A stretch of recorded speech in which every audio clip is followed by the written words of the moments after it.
ಚುನಾವಣೆ ಬರ್ತಾ ಇದೆ, GBA ಚುನಾವಣೆ ಬರ್ತಾ ಇದೆ, ಕಾರ್ಪೊರೇಟರ್ ಚುನಾವಣೆ ಬರ್ತಾ ಇದೆ. ನಮ್ಮ ಬೆಂಗಳೂರಲ್ಲಿ 369 ಮಹಿಳೆಯರು ಬಂದಿದ್ದಾರೆ, ನಮ್ಮ ಜಿಲ್ಲಾಧ್ಯಕ್ಷರು ಬಂದಿದ್ದಾರೆ.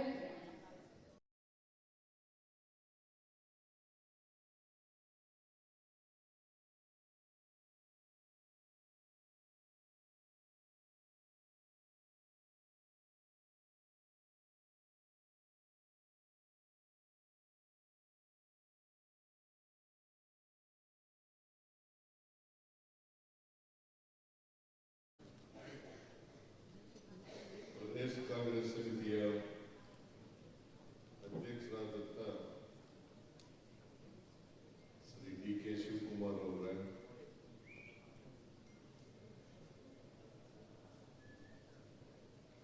ಅಖಿಲ ಭಾರತ ಮಹಿಳಾ ಕಾಂಗ್ರೆಸ್ಸಿನ ಅಧ್ಯಕ್ಷರಾದಂಥ ಶ್ರೀಮತಿ ಅಲ್ಕಾ ಲಂಬಾ ಅವರೇ,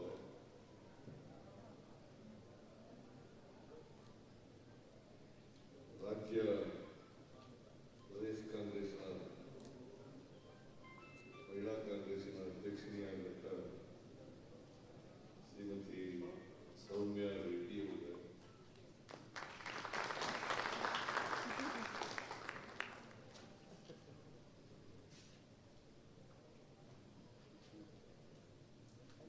ಅಖಿಲ ಭಾರತ ಮಹಿಳಾ ಕಾಂಗ್ರೆಸ್ಸಿನ ಜನರಲ್ ಸೆಕ್ರೆಟರಿ ಅವರಾದಂಥ ಶ್ರೀಮತಿ ಸಫಿಯಾ ಜುಬೇರ್ ಅವರೇ,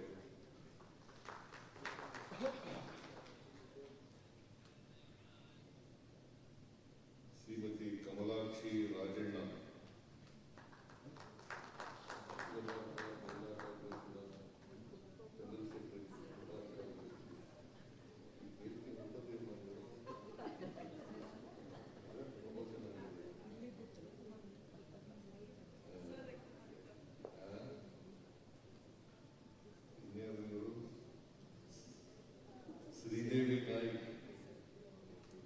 ಶ್ರೀದೇವಿ ನಾಯ್ಕ್ ನಮ್ಮ ಅಭ್ಯರ್ಥಿಯಾಗಿದ್ದಂಥವರು. ಇವರು ಕೂಡ ಆಲ್ ಇಂಡಿಯಾ ಮಹಿಳಾ ಕಾಂಗ್ರೆಸ್ನ ಪ್ರಧಾನ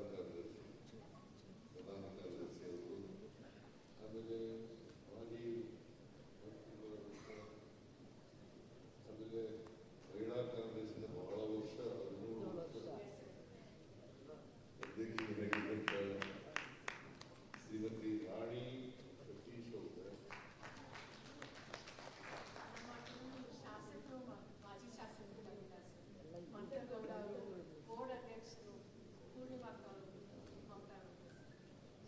ಆಮೇಲೆ ಶ್ರೀಮತಿ ರತ್ನಾ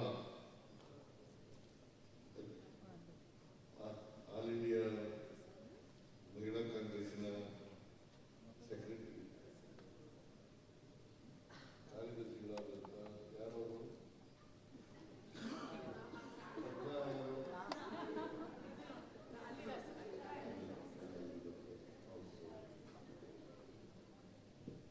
ಆಮೇಲೆ ಕಮಾಲಿಕಾ ಕಾಮರಾಜನ್ ತಮಿಳುನಾಡಿನವರು, ಇವರು ಕನ್ನಡ,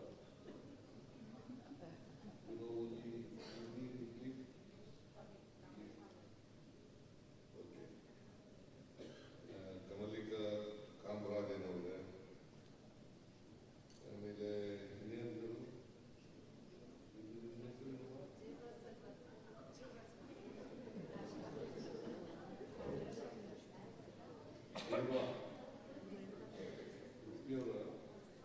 ಕನ್ನಡ ಬರ್ತದೆ.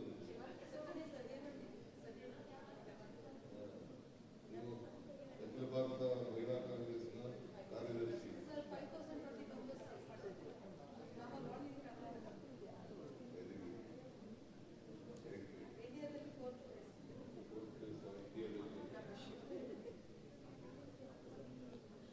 ನಮ್ಮದು 4ನೇ ಸ್ಥಾನ.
ನಮಸ್ಕಾರಗಳನ್ನು ಹೇಳಲಿಕ್ಕೆ ಬಯಸ್ತೇನೆ. ಸೌಮ್ಯ ಅವರು ಈ ರಾಜ್ಯದ ಮಹಿಳಾ ಕಾಂಗ್ರೆಸ್ನ ಅಧ್ಯಕ್ಷರಾದ ಮೇಲೆ ಎಷ್ಟೇ ಮೀಟಿಂಗ್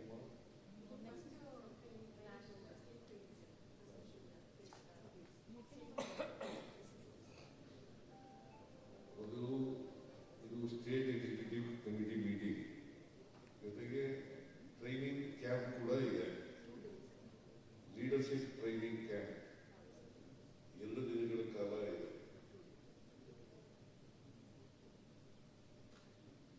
ಇಲ್ಲಿ ಅನೇಕ ವಿಚಾರಗಳನ್ನ ಚರ್ಚೆ ಮಾಡ್ತಾರೆ.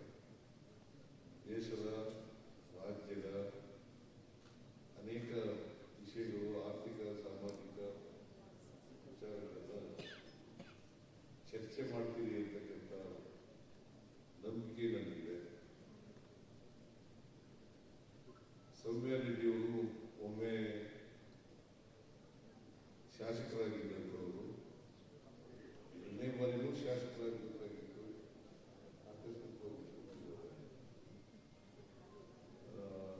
ಅವರು ಬಹಳ ಕ್ರಿಯಾಶೀಲ ವ್ಯಕ್ತಿ.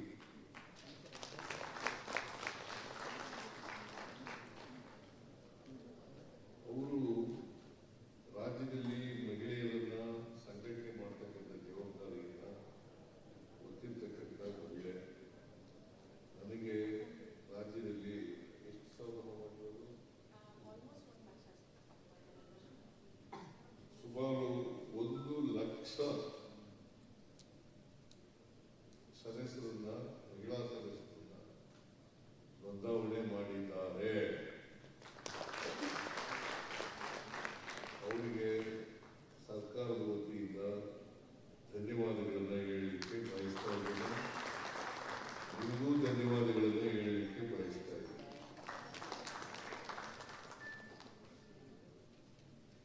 ಈ ನಾಯಕತ್ವದ ಗುಣ ಅದೇನು ಹೆರಿಡಿಟಿಯಾಗಿ ಬರೋದಲ್ಲ,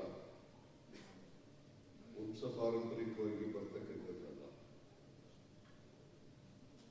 ನಾಯಕತ್ವ ಯಾವಾಗ ಬರ್ತದೆ ಅಂತಂದ್ರೆ, ನೀವು ಜನರ ಜೊತೆ ಸಂಪರ್ಕ ಇಟ್ಕೊಂಡಾಗ, ಜನಪರವಾಗಿದ್ದಾಗ ನಾಯಕತ್ವ ತಾನಾಗಿ ಬೆಳೀಲಿಕ್ಕೆ ಸಾಧ್ಯ. ಜೊತೆಗೆ ಅವಕಾಶಗಳು ಕೂಡ ಸಿಕ್ಕಬೇಕು. ಅವಕಾಶಗಳು ಸಿಕ್ಕಿದ್ರೆ ನಾಯಕತ್ವ ಬೆಳೀಲಿಕ್ಕೆ ಸಾಧ್ಯ ಆಗ್ತದೆ. ನೀವು ಕೂಡ ನಾಯಕರಾಗಲಿಕ್ಕೆ ಎಲ್ಲ ಅರ್ಹತೆಗಳನ್ನು ಪಡ್ಕೊಂಡಿದ್ದೀರಿ ಅಂತಕ್ಕಂಥ ಮಾತುಗಳನ್ನ ಈ ಸಂದರ್ಭದಲ್ಲಿ ಬಯಸ್ತಾ ಇದ್ದೀನಿ. ಹಲವರಿಗೆ ನಾಯಕತ್ವ ಇರೋದಿಲ್ಲ. ಈಗ ನಾವೊಬ್ಬರಿಗೆ ನಾಯಕತ್ವ ಇರಬೇಕಂತ ಇರೋದಿಲ್ಲ. ಅಥವಾ ನನಗೆ ನಮ್ಮಪ್ಪ ನಾಯಕನಾಗಿದ್ದ, ನಾನು ನಾಯಕನಾಗಿದ್ದೀನಿ, ಅವ್ರು ನಾಯಕರಾಗಿರ್ಬೇಕು. ನೀವು ನಾಯಕ ಆಗಿರೋದಮ್ಮ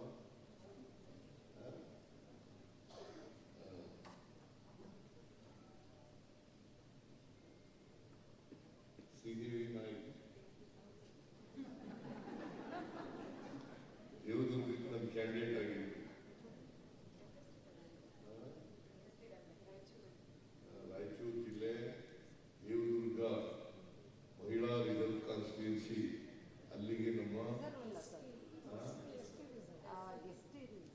ಎಸ್ಟಿ ರಿಸರ್ವ್ ಕಾನ್ಸ್ಟಿಟ್ಯೂನ್ಸಿ,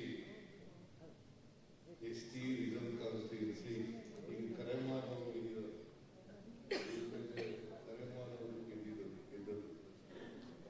ಇವರು ನಮ್ಮವರೇ ಸರಿಯಾಗಿ ಮಾಡಲಿಲ್ಲ ಅಂತ ಕಾಣಿಸುತ್ತೆ. ಹಾಗಾಗಿ ಪಾಪ ಸೋತರು. ಅಲ್ಲಿ ಹೋದ್ರೆ ದೇವದುರ್ಗ ಇದೆಯಲ್ಲ, ಅದು ಹೆಚ್ಚು ಹಿಂದುಳಿದವರು, ದಲಿತರು, ಅಲ್ಪಸಂಖ್ಯಾತರು ಇರ್ತಕ್ಕಂಥ ಕಾನ್ಸ್ಟಿಟ್ಯೂನ್ಸಿ. ಆ ಕಾನ್ಸ್ಟಿಟ್ಯೂನ್ಸಿಯಲ್ಲಿ ನಾವು ಗೆಲ್ಲೇಬೇಕು. ಆದರೂ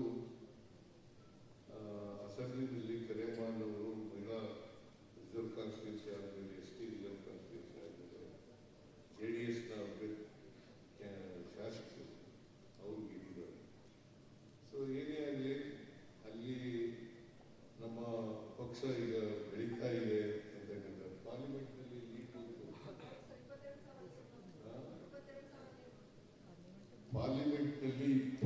22,000 ಲೀಡ್ ಬಂದಿದೆ. ಮುಂದಿನ ಸಾರಿ ನಾವು ಗೆಲ್ತೇವೆ ಅಂತಕ್ಕಂಥ ಎಲ್ಲ ನಂಬಿಕೆನೂ ಕೂಡ ಇದೆ ಅಂತಕ್ಕಂಥ ಮಾತುಗಳನ್ನ ಈ ಸಂದರ್ಭದಲ್ಲಿ ಹೇಳಲಿಕ್ಕೆ ಬಯಸ್ತೀನಿ. ಸೊ ಇವತ್ತು ನಾಳೆ 2 ದಿನ ನೀವು ನಾಯಕತ್ವದ ಬಗ್ಗೆ ಚರ್ಚೆ ಮಾಡ್ತೀರಿ. ನೀವು ಯಾವಾಗ ನಾಯಕರಾಗ್ತೀರಿ ಅಂತಂದ್ರೆ ಸರ್ಕಾರದ ಕಾರ್ಯಕ್ರಮಗಳನ್ನ ಜನರಿಗೆ ಮುಟ್ಟಿಸ್ತಕ್ಕಂಥ ಕೆಲಸವನ್ನ ಮಾಡಬೇಕು. ನಮ್ಮ ಸರ್ಕಾರ ಯಾವತ್ತೂ ಕೂಡ ಈ ರಾಜ್ಯದ ಮಹಿಳೆಯರ ಪರವಾಗಿದ್ದಾರೆ, ಇದ್ದೇವೆ ಅಂತಕ್ಕಂಥ ಮಾತುಗಳನ್ನು ಈ ಸಂದರ್ಭದಲ್ಲಿ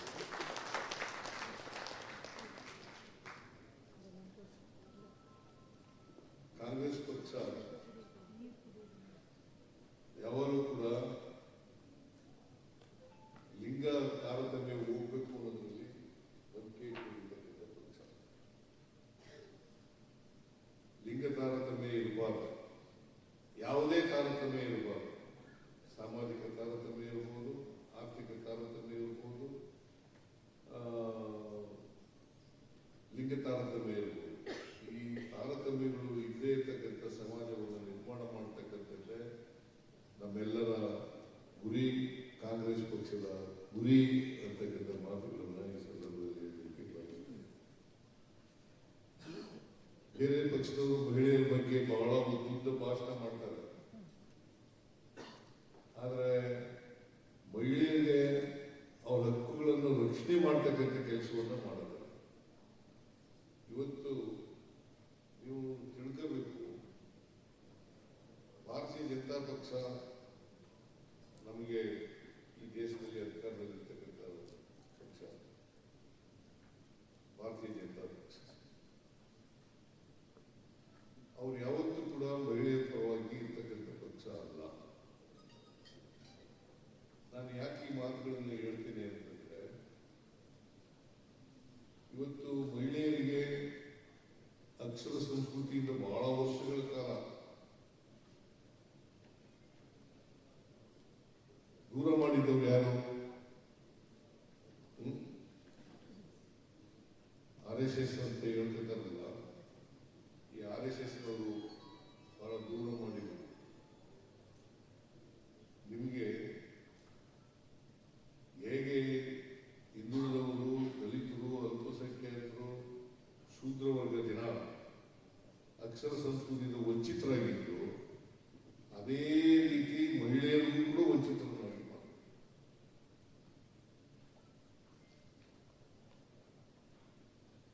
ಬಸವಣ್ಣವರು ಬರೋದಕ್ಕಿಂತ ಮುಂಚಿತವಾಗಿ ಮಹಿಳೆಯರು ಯಾರಿಗೂ ಕೂಡ ವಿದ್ಯಾವಂತರಾಗ್ತಕ್ಕಂಥ ಅವಕಾಶ ಸಿಕ್ಕಿರಲಿಲ್ಲ.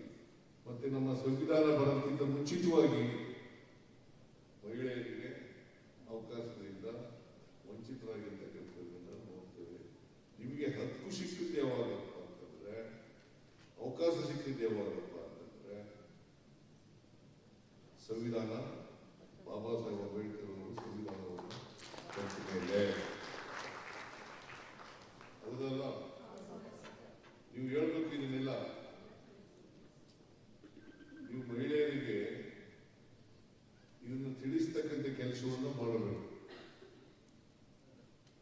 ಇಲ್ಲದೆ ಹೋಗಿದರೆ ಮಹಿಳೆಯರು ಶಿಕ್ಷಣದಲ್ಲಿ ಪುರುಷರಷ್ಟೇ ಸಮಾನವಾಗಿರ್ತಿದ್ರು ಅಥವಾ ಅವ್ರಿಗಿಂತ ಮೇಲೆ ಇರ್ತಿದ್ರು. ಈಗಲೂ ಕೂಡ ಹೆಣ್ಮಕ್ಳು ಇದಾರಲ್ಲ, ಹೆಣ್ಮಕ್ಳು ಶಿಕ್ಷಣದಲ್ಲಿ ಮುಂದೆನೇ ಇರೋದು. ಹುಡುಗರಿಗಿಂತ ಹೆಣ್ಮಕ್ಳು ಶಿಕ್ಷಣದಲ್ಲಿ ಮುಂದೆ ಇರೋದು. ಆದರೆ ಇನ್ನೂ ಸಮಾನತೆ ಬಂದಿಲ್ಲ. ನೀವು ಕಾಲೇಜ್ ಶಿಕ್ಷಣ ಇರ್ಬೋದು, ಶಾಲಾ ಶಿಕ್ಷಣ ಇರ್ಬೋದು, ಆ ಶಿಕ್ಷಣ ನೋಡಿದಾಗ, ಅಂಕಿಅಂಶಗಳನ್ನು ನೋಡಿದಾಗ ನಿಮಗೆ ಸಮಾನತೆ ಬಂದಿಲ್ಲ ಅಂತಕ್ಕಂಥ ಚಿತ್ರವನ್ನು ಕಾಣ್ತೇವೆ. ಕೆಲವು ವರ್ಷಗಳ ನಂತರ ನೀವೇ ಪುರುಷರನ್ನ ಹಿಂದಿಕ್ಕಿ ಮುಂದೆ ಹೋಗ್ತಕ್ಕಂಥ ಸಾಧ್ಯತೆಗಳಿದ್ದಾವೆ ಅಂತಕ್ಕಂಥ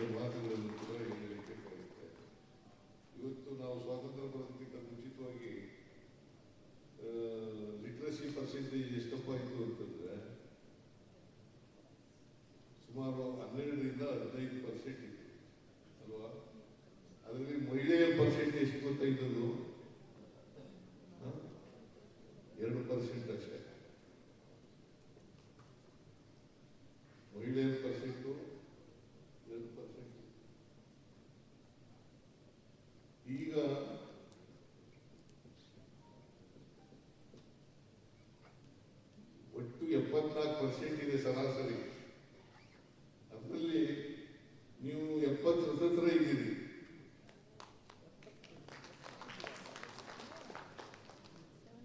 ಶಿಕ್ಷಣ ಇದೆಯಲ್ಲ, ಶಿಕ್ಷಣ ಎಲ್ಲರಿಗೂ ಸಿಗಬೇಕು. ಶಿಕ್ಷಣವೇ ಸ್ವಾತಂತ್ರ್ಯ ಅಂತ ನಾರಾಯಣ ಗುರುಗಳು ಹೇಳ್ತಾರೆ. ಶಿಕ್ಷಣವೇ ಸ್ವಾತಂತ್ರ್ಯ. ನಿಮಗೆ ಸ್ವಾತಂತ್ರ್ಯ ಲಭಿಸಿದ ಮೇಲೆ ಶಿಕ್ಷಣವೂ ಕೂಡ ಇರಬೇಕು. ಈ ದೇಶದಲ್ಲಿ ಏನು ನಡೀತಾ ಇದೆ ಅಂತಕ್ಕಂಥದ್ದು ಹೆಣ್ಮಕ್ಳು ಗೊತ್ತಾಗುತ್ತೆ. ಯಾಕಂದ್ರೆ ಬರೀ ನೀವು ಮನೆಗೆ ಸೀಮಿತ ಅಲ್ಲ. ಒಂದು ಕಾಲದಲ್ಲಿ ಇತ್ತು ಹೆಣ್ಮಕ್ಳುಗಳು ಮನೆಗೆ ಸೀಮಿತ ಅಂತಕ್ಕಂಥ ಪರಿಸ್ಥಿತಿ ಇತ್ತು. ಈಗ ಎಲ್ಲ ಕ್ಷೇತ್ರಗಳಲ್ಲೂ ಕೂಡ ಹೆಣ್ಮಕ್ಳು ಬರ್ತಾ ಇದ್ದಾರೆ. ಸೊ ಅದರಿಂದ ನೀವು ಮನೆಗೆ ಸೀಮಿತವಾದಂಥ ವ್ಯಕ್ತಿಗಳಲ್ಲ ಅಂತಕ್ಕಂಥ ಮಾತುಗಳನ್ನು ತಮಗೆ ತಿಳಿಸಲಿಕ್ಕೆ ಬಯಸ್ತಾ ಇದ್ದೇನೆ. ಅದರಿಂದ ಅದಕ್ಕೆ ಬಾಬಾ ಸಾಹೇಬ್ ಅಂಬೇಡ್ಕರ್ ಅವರು ಒಂದು ಮಾತು ಹೇಳಿದ್ರು. ಸಾಮಾಜಿಕವಾಗಿ, ಆರ್ಥಿಕವಾಗಿ, ರಾಜಕೀಯವಾಗಿ ಎಲ್ಲರೂ ಕೂಡ ಸಬಲತೆಯನ್ನ ಬರಬೇಕು. ಆ ಸಬಲತೆ ಬಂದಾಗ ಮಾತ್ರ ಸ್ವಾತಂತ್ರ್ಯ ಬಂದೋದಕ್ಕೆ ಸಾರ್ಥಕ ಆಗ್ತದೆ. ಇಲ್ಲದ್ರೆ ಸಾರ್ಥಕ ಆಗಲ್ಲ. ಸ್ವಾತಂತ್ರ್ಯ ಬಂದೋದಕ್ಕೆ ಸಾರ್ಥಕ ಆಗಬೇಕಂದ್ರೆ ಬರೀ ರಾಜಕೀಯ ಸ್ವಾತಂತ್ರ್ಯ ಇದ್ದರೆ ಸಾಲದು. ಜೊತೆಗೆ ಸಾಮಾಜಿಕ ಸ್ವಾತಂತ್ರ್ಯ, ಆರ್ಥಿಕ ಸ್ವಾತಂತ್ರ್ಯ ಇದ್ದಾಗ ಮಾತ್ರ ಸಾಧ್ಯ ಆಗ್ತದೆ ಅಂತಕ್ಕಂಥ ಮಾತುಗಳನ್ನು ಹೇಳಲಿಕ್ಕೆ ಬಯಸ್ತಾ ಇದ್ದೇವೆ. ನಮಗೆ ಸ್ವಾತಂತ್ರ್ಯ ಸಿಕ್ತು, ಆದರೆ ಮಹಿಳೆಯರಿಗೆ ಅದು ಬಹಳ ಕಠಿಣವಾಗಿತ್ತು ಅಂತಕ್ಕಂಥ ಮಾತುಗಳನ್ನು ಹೇಳಲಿಕ್ಕೆ ಬಯಸ್ತಾ ಇದ್ದೇನೆ. ಯಾಕಂತಂದ್ರೆ ಮಹಿಳೆಯರಿಗೆ ಮೀಸಲಾತಿ ಇಲ್ಲದೆ ಹೋದ್ರೆ ಅವರು ಪುರುಷರ ಜೊತೆಯಲ್ಲಿ ಸಮಾಜದಲ್ಲಿ ಮುಖ್ಯವಾಹಿನಿಗೆ ಬರಲಿಕ್ಕೆ ಸಾಧ್ಯ ಆಗಿಲ್ಲ. ಅದಕ್ಕೋಸ್ಕರನೇ ಈ ರಾಜಕೀಯ ಮೀಸಲಾತಿ ಮಹಿಳೆಯರಿಗೂ ಕೂಡ ಇರಬೇಕು. ರಾಜಕೀಯ ಮೀಸಲಾತಿ ಮಹಿಳೆಯರಿಗೂ ಕೂಡ ಇರಬೇಕು. 1900 ರಾಜೀವ್ ಗಾಂಧಿ ಅವರು ಪ್ರೈಮ್ ಮಿನಿಸ್ಟರ್ ಆಗೋವರಿಗೆ ಮಹಿಳೆಯರಿಗೆ ರಾಜಕೀಯ ಮೀಸಲಾತಿ ಇರಲಿಲ್ಲ. ಸ್ಥಳೀಯ ಸಂಸ್ಥೆಗಳಲ್ಲಿ 74th ಅಮೆಂಡ್ಮೆಂಟ್ ಅನ್ನ ಕಾನ್ಸ್ಟಿಟ್ಯೂಷನ್ಗೆ ಮಾಡಿದ ಮೇಲೆ 74th ಅಮೆಂಡ್ಮೆಂಟ್ ಅನ್ನು ಮಾಡಿದ ಮೇಲೆ 73rd ಅಮೆಂಡ್ಮೆಂಟ್ ನಲ್ಲಿ ಪಂಚಾಯತ್ ಇನ್ಸ್ಟಿಟ್ಯೂಷನ್ಗಳಲ್ಲಿ ಮೀಸಲಾತಿ, ಆಮೇಲೆ ಸ್ಥಳೀಯ ಸಂಸ್ಥೆಗಳಲ್ಲಿ ಮೀಸಲಾತಿ 74ಕ್ಕೆ ತಿದ್ದುಪಡಿ ಇಲ್ಲ. ಅಲ್ಲಿವರೆಗೆ ರಾಹುಲ್ ಗಾಂಧಿ ಬರದೇ ಹೋಗಿದ್ರೆ ಈ ದೇಶದಲ್ಲಿ ಮಹಿಳೆಯರಿಗೆ ರಾಜಕೀಯ ಮೀಸಲಾತಿ ಇರ್ತಿರ್ಲಿಲ್ಲ. ರಾಜೀವ್ ಗಾಂಧಿ ಬರದೇ ಹೋಗಿದ್ರೆ ಮೀಸಲಾತಿ ಇರ್ತಿರ್ಲಿಲ್ಲ. ಇದನ್ನ ಬಹಳ ಜನ ಹೆಣ್ಮಕ್ಳು ಗೊತ್ತಿದೆಯೋ ಗೊತ್ತಿಲ್ಲ, ನನಗೆ ತಿಳಿಸ್ಬೇಕು. ಇದನ್ನ ನಿಮಗೆ ಗೊತ್ತಿದೆಯಮ್ಮ ನಾಯ್ಡು, ನಿನಗೆ ಗೊತ್ತಿದೆ, ನೀನು ಬೇರೆಯವ್ರಿಗೆ ಕೇಳಬೇಕು. ಈಗ ಬಿಜೆಪಿಗೆ ಯಾಕೆ ಹೋಗ್ತಾರೆ ಹೆಣ್ಮಕ್ಳು? ಹಿಂದುತ್ವದ ಆಧಾರದ ಮೇಲೆ ಹೋಗ್ತಾರ? ಮೀಸಲಾತಿ ಕೊಟ್ಟವ್ರು ಯಾರು? Not BJP, Congress. ಇದನ್ನು ಗಟ್ಟಿಯಾಗಿ ಹೇಳ್ಬೇಕು ನೀವು. 33% ಕೊಟ್ಟರುವಾಗ. ಆಮೇಲೆ ಸೋನಿಯಾ ಗಾಂಧಿ ಅವರು 50% ಮಾಡಿದ್ರು. ನಿಮಗೆ ಸ್ಥಳೀಯ ಸಂಸ್ಥೆಗಳಲ್ಲಿ ಮತ್ತು ಪಂಚಾಯತ್ ಇನ್ಸ್ಟಿಟ್ಯೂಷನ್ಗಳಲ್ಲಿ 50% ಇದೆ. ಈಗ ನಾಳೆ ನಡೀತದಲ್ಲ ಚುನಾವಣೆ, ಬೆಂಗಳೂರು GBA 5 ಕಾರ್ಪೊರೇಷನ್ಗಳಿದ್ದಾವೆ. ಅಲ್ಲಿ ನಡೀತಕ್ಕಂಥ ಚುನಾವಣೆಯಲ್ಲಿ ನಿಮಗೆ 50% ರಿಸರ್ವೇಶನ್ ಇರಲೇಬೇಕು ಕಾನೂನು ಪ್ರಕಾರ. ಅದನ್ನು ನೀವು ದಯಮಾಡಿ ಗಟ್ಟಿಯಾಗಿ ಹೇಳಬೇಕು. ಆ ಮೂಲಕ ನಾಯಕತ್ವ ಬರಲಿಕ್ಕೆ ಸಾಧ್ಯ. ನೀವು ಒಂದ್ಸಾರಿ ಕಾರ್ಪೊರೇಷನ್ ಮೆಂಬರ್ ಆದರೆ ಅಥವಾ ಪಂಚಾಯತಿ ಸದಸ್ಯರಾದರೆ, ಆಮೇಲೆ ತಾಲೂಕು ಪಂಚಾಯತಿ ಸದಸ್ಯರಾದರೆ, ಜಿಲ್ಲಾ ಪಂಚಾಯತಿ ಸದಸ್ಯರಾದರೆ ನಾಯಕತ್ವ ತಾನಾಗಿ ಬೆಳೀಲಿಕ್ಕೆ ಸಾಧ್ಯ ಆಗ್ತದೆ ಅಲ್ವಾ?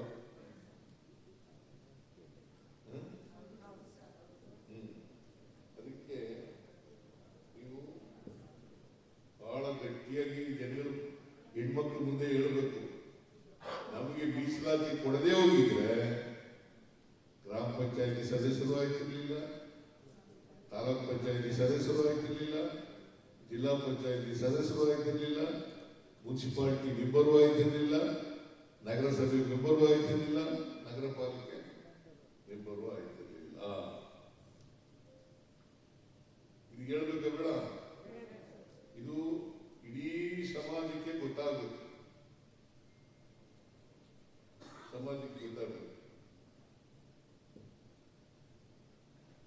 ಮಹಿಳೆಯರಿಗೆ ಮೀಸಲಾತಿ ಸಿಕ್ಕಿದ ಮೇಲೆ ನಾಯಕತ್ವ ತಾನಾಗಿ ಬೆಳೀಲಿಕ್ಕೆ ಸಾಧ್ಯ ಆಗ್ತದೆ. ಜೊತೆಗೆ ಪಾರ್ಲಿಮೆಂಟ್ ಅಸೆಂಬ್ಲಿನಲ್ಲೂ ಕೂಡ ಕಾಂಗ್ರೆಸ್ ಪಕ್ಷ ಯಾವಾಗಲೂ ಕೂಡ ಮೀಸಲಾತಿ ಇರಬೇಕು, ಅಸೆಂಬ್ಲಿನಲ್ಲೂ ಕೂಡ ಮೀಸಲಾತಿ ಇರಬೇಕು, ಪಾರ್ಲಿಮೆಂಟ್ ನಲ್ಲಿ ಮೀಸಲಾತಿ ಇರಬೇಕು, 33% ಇರಲೇಬೇಕು ಅಂತಕ್ಕಂಥ ವಾದವನ್ನ ಮೊದಲಿಂದ ಕೂಡ ಮಾಡ್ಕೊಂಡು ಬರ್ತಾ ಇದೆ. ಅದು ಕಾಂಗ್ರೆಸ್ ಪಾರ್ಟಿಯ ಸಿದ್ಧಾಂತ. ನಾವು ಸಾಮಾಜಿಕ ನ್ಯಾಯದಲ್ಲಿ ನಂಬಿಕೆ ಇಟ್ಕೊಂಡಿರ್ತಕ್ಕಂಥವ್ರು. ಸಾಮಾಜಿಕ ನ್ಯಾಯ ಅಂತಂದ್ರೆ ಯಾವುದೋ ಒಂದು ಕ್ಷೇತ್ರದಲ್ಲಿ ಪ್ರಾತಿನಿಧ್ಯ ಇರ್ತಕ್ಕಂಥದ್ದಲ್ಲ, ಎಲ್ಲ ಕ್ಷೇತ್ರದಲ್ಲೂ ಕೂಡ ಪ್ರಾತಿನಿಧ್ಯ ಇರಬೇಕು. ಅದಕ್ಕೋಸ್ಕರ ಬಹುಶಃ 2028 ನೆಕ್ಸ್ಟ್ ಅಸೆಂಬ್ಲಿ ಎಲೆಕ್ಷನ್ ಅಷ್ಟೊತ್ತಿಗೆ ಪಾರ್ಲಿಮೆಂಟ್ ನಲ್ಲಿ ಬಿಲ್ ಪಾಸ್ ಆಗಿದೆ. ಅದು ಇಂಪ್ಲಿಮೆಂಟ್ ಆಗ್ತಕ್ಕಂಥದ್ದು 2028ರಿಂದ. ಇದಾದ್ರೆ ಬಹುಶಃ ಅಸೆಂಬ್ಲಿನಲ್ಲಿ ಕೂಡ ನಿಮಗೆ ರೆಪ್ರೆಸೆಂಟೇಷನ್ ಸಿಗುತ್ತೆ, ಪಾರ್ಲಿಮೆಂಟ್ ಕೂಡ ರೆಪ್ರೆಸೆಂಟೇಷನ್ ಸಿಗುತ್ತೆ. 33 ನಾನು ವೈಯಕ್ತಿಕವಾಗಿ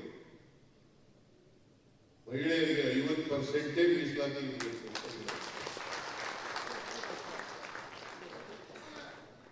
50% ಬೇಕಲ್ಲ, ಅದಕ್ಕೆ ಒತ್ತಾಯ ಮಾಡಬೇಕು. 50% ಮೀಸಲಾತಿ ಇರಲೇಬೇಕು ಅಂತಕ್ಕಂಥ ಒತ್ತಾಯವನ್ನು ಮಾಡ್ತಕ್ಕಂಥದನ್ನ ನೀವು ಮಾಡಬೇಕು. ಕಾಂಗ್ರೆಸ್ ಪಕ್ಷ ನಿಮಗೆ ಸಮಾನವಾಗಿ ರೆಪ್ರೆಸೆಂಟೇಷನ್ ಕೊಡಬೇಕು ಅನ್ನೋದ್ರಲ್ಲಿ ಯಾವುದೇ ಅನುಮಾನವನ್ನ ಇಟ್ಕೊಳ್ತಕ್ಕಂಥ ಕೆಲಸವನ್ನು ಮಾಡಲ್ಲ ಅಂತಕ್ಕಂಥ ಮಾತುಗಳನ್ನು ಈ ಸಂದರ್ಭದಲ್ಲಿ ಹೇಳಲಿಕ್ಕೆ ಬಯಸ್ತಾ ಇದ್ದಾರೆ. ಈಗ ನಿಮಗೆ ಪಾರ್ಲಿಮೆಂಟ್ ನಲ್ಲಿ ಪಾಸ್ ಆಗಿರ್ತಕ್ಕಂಥ ಆಕ್ಟ್ ಪ್ರಕಾರ 33%. ಮೊದಲು ಶುರುವಾಗಿ ರಿಸರ್ವೇಷನ್ ಶುರುವಾಗಿ ಆಮೇಲೆ 50% ಹಾಗೆ ಆಗ್ತದೆ. ಆಗ ಕರ್ನಾಟಕದಲ್ಲಿ 73, 74 ಮಹಿಳೆಯರು ಇನ್ನೂ ಜಾಸ್ತಿನೇ ಬಂದು ಬರ್ಬೋದು.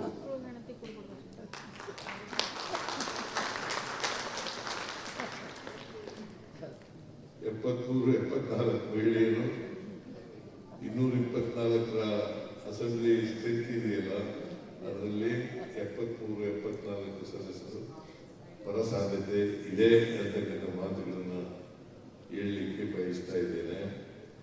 ಈಗ ಎಷ್ಟು ಜನ ಇದ್ದಾರಮ್ಮ? 10. ಈಗ ಬರ್ತೀವಿ ರಿಸರ್ವೇಶನ್ ಇಲ್ಲದ್ರಿಂದ ಬರೀ 10. ಯಾಕಪ್ಪ ಅಂತಂದ್ರೆ ನಮ್ಮ ಕಾರ್ಯಕರ್ತರ ಮನಸ್ಥಿತಿ ಹೇಗಿದೆ ಅಂತಂದ್ರೆ ಎಲ್ಲ ಪುರುಷರನ್ನೇ ಆಯ್ಕೆ ಮಾಡೋದು, ಶಿಫಾರಸು ಮಾಡೋದು,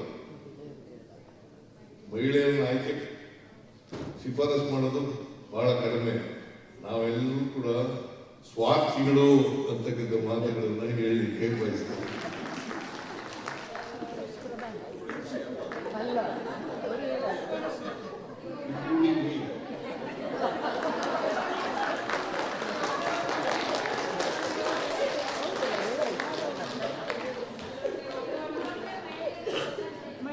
ಹಾಗಂತೇಳಿ ನೀವು ಅದನ್ನೇ ಪ್ರಚಾರ ಮಾಡಕ್ಕೆ ಹೋಗ್ಬೇಡಿ. ಟ್ರೈನಿಂಗ್ ಕ್ಯಾಂಪ್ ಅನ್ನೋದ್ರಿಂದ ಹೇಳ್ತಾ ಇದ್ದೀನಿ, including me, we are all selfish people.